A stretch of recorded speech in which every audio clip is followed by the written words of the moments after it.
What's up? Tiger here, Bucks on Fire. I am going to do a draft pick review video on Bucks, Milwaukee Bucks first round overall pick, number 17, Donte Divincenzo. And as you can probably see here, the date is August 8th. It's a little late. I understand that. I just launched this website, and I've been building content, and I wanted to go back in time here and cover all the transactions this summer, just to give my listeners, future listeners and audience, some actual content of all the juicy stuff that happened this summer, and just give you my take, right? Rather than just going into the season without any of this content established, because this is the juicy stuff, covering games and doing post-game reviews and stuff. That's great. That's a lot of like recent news to keep up with, and everybody wants that. You need to do that, but this is the stuff I like. This is the static content that kind of sets all that up. So I wanted to make sure I got it in. I've been working hard on this website all summer, and fine-tuning it and like really just working on the back end stuff. So it's pretty much ready to go, and I'm just building content now, filling in the blanks. So here we go. Donte Divincenzo, full post-draft review and grade report. Here we go. So if you've already covered this page, I did a pretty good job of just kind of outlining what I think about it. Donte's projected floors, ceiling, negatives, positives, a little bit of my initial reaction, and a final draft report, draft grade. And, I got to be honest with you. I have dug up a lot of information on Donte Divincenzo. I've gotten a lot of different perspectives from him, and I just can't see myself grading this higher than a C+. Understand that I'm so positive about this pickup, or this draft pick, because I think Donte, right here, you'll see that I do think that Donte really fits with the Bucks, this system. I project big things for this team this season with Budenholzer and the additions that they've added, and the possibility that the Bucks team is going to look a lot different this year, especially on offense. Actually, really offense and defense, they're going to look completely differently. But really, what I'm really excited about is to see the potential of the Bucks becoming a high volume and high percentage three-point shooting team. And guys like Donte Divincenzo are going to fit really, really well with that mold, that philosophy. And I really do think he's a really good fit because he's versatile. He can do a lot of different things. I'm not convinced he's going to be a great defender out of the gate. I think he's going to be okay. The Bucks do like to switch, and I still see that being implemented with Mike Budenholzer's philosophies, his schemes. The versatility that we get from a lot of players on the Bucks roster is really, really important. And so I think it's a necessary element of their defense. It's got to be, because that's basically playing to the players that we have, guys that could switch. We got a lot of tweener guys, okay? They can kind of play two different positions pretty well, or at least guard different positions pretty well. So I think Donte Divincenzo fits that mold, and really, like I'm not super happy with this pick overall as an individual talent, and I think a lot of Bucks fans are disappointed, even though I think there's a lot of Bucks fans that wanted Donte Divincenzo because he ripped Michigan in the NCAA tournament championship, and he just had a huge tournament, right? He just came out of nowhere. He was basically just a guy, okay? Just a guy. Speaking of that, let's get over to my draft prospect profile. I did a whole profile on him and a review. So don't get them confused. This is more so talking about the kind of prospect he is, and then I review it. So let's talk about this stuff. So he's 21, from Delaware. They called him the Michael Jordan of Delaware. He's very athletic for the most part. He's got good athleticism. Now I think he's overrated because I'm going to tell you why.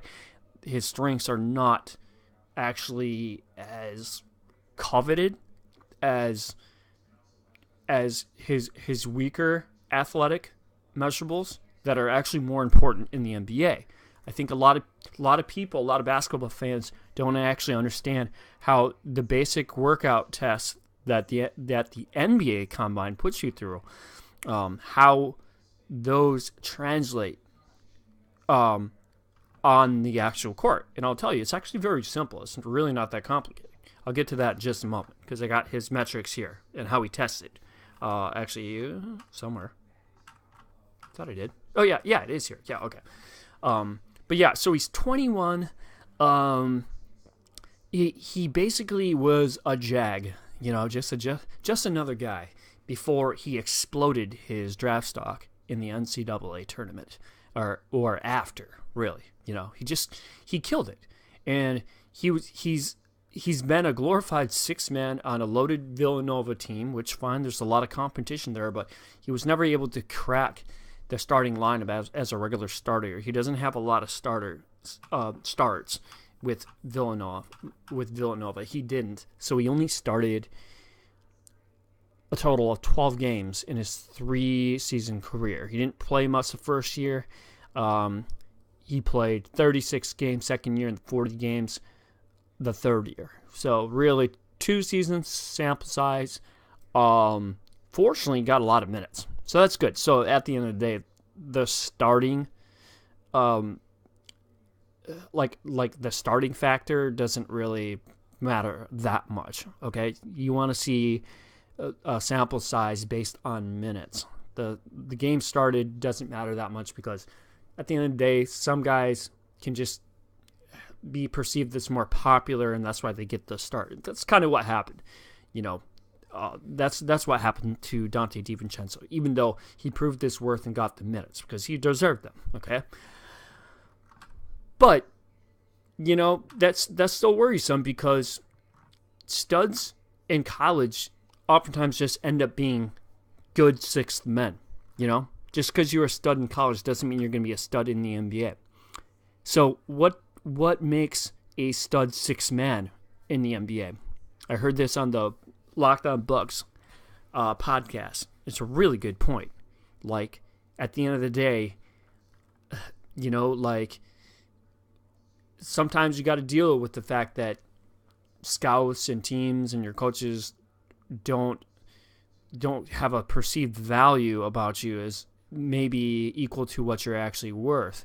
And that can really affect your minutes and your route to the NBA and your journey when you're there, So it kind of sucks that the Bucks decided to roll with a glorified sixth man,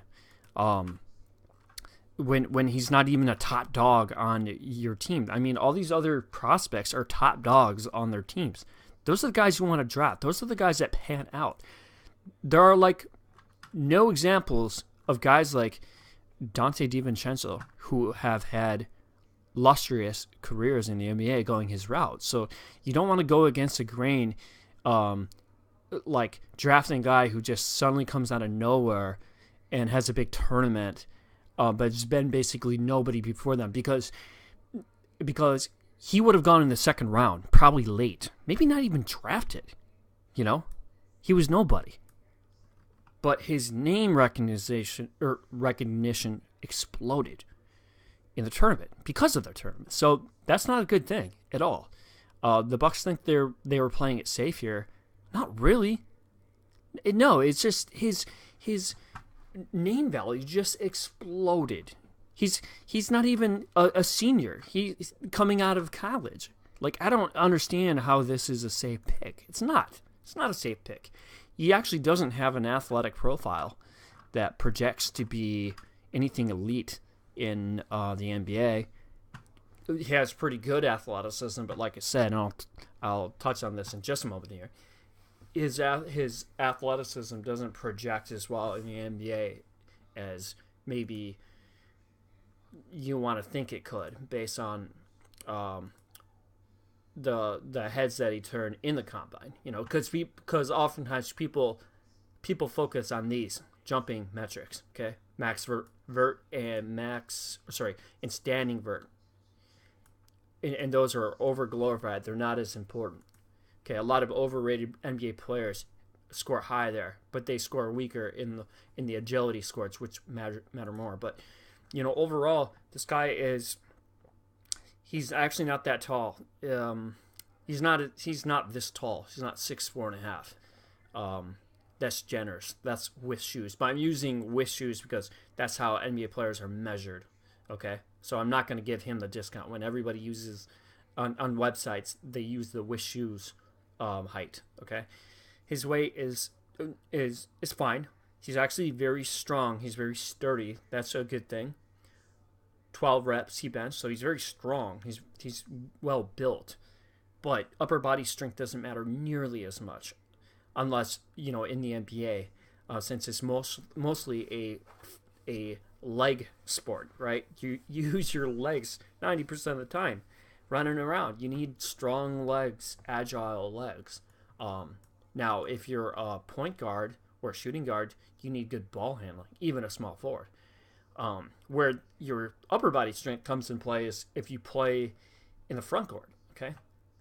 Donte doesn't. He's a guard, right? So lower body matters more in this case. And actually, overall, lower body helps a lot with rebounding, right? You want to have a strong upper body, but if you don't have a strong base, you get pushed around, okay? His wingspan is horrible. He's really not short, but I mean, his standing reach overall is very short, but he's got a very small wingspan. Not good.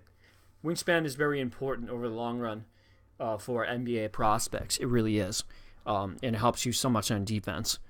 Body fat, it's fine. He's not like fat. He's fairly chiseled. He doesn't really have great NBA comparisons. I threw some names on here. Klay Thompson to be just a crazy, I mean, I only put, he somewhat resembles Klay Thompson in kind of a what's the word? I'm stretching it here. I put his name on there because I saw some correlation with his sample size, but their physiques are different. Klay Thompson's much taller and longer. He's not Klay Thompson, but that would be the absolute best possible situation here if he became similar to Klay Thompson, because there's a slight bit similarity there, but he's probably more so a glorified deli. Antonio Daniels, I hardly know anything about him, and Tyler Johnson is nothing to be excited about. At best, he's going to be a 3-and-D combo guard, instant score off the bench, potentially good defender, not a great defender. I just don't see it. I don't think he's got enough agility to do it, even though he can jump really high. But he's a versatile offensive player. He can create a little bit, and I think his shot's going to pan out. I think he's going to be a pretty good shooter and a good offensive weapon off the bench. He's going to take shots. He's also going to look to pass a little bit, and good balance on offense. I don't see him being great at anything specifically, but maybe as a shooter he'll be solid. Let's talk about the athleticism here. Lane agility, the shuttle run, these agility metrics, not so great. This is where he finished in comparison to his class, in his position.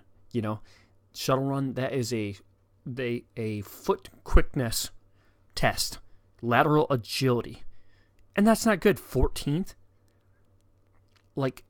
You need a good score here to signify that you could be a good defender, because being a good defender physically is all about energy, effort, having a little bit of instincts, but having foot quickness, being able to change directions and move laterally side to side.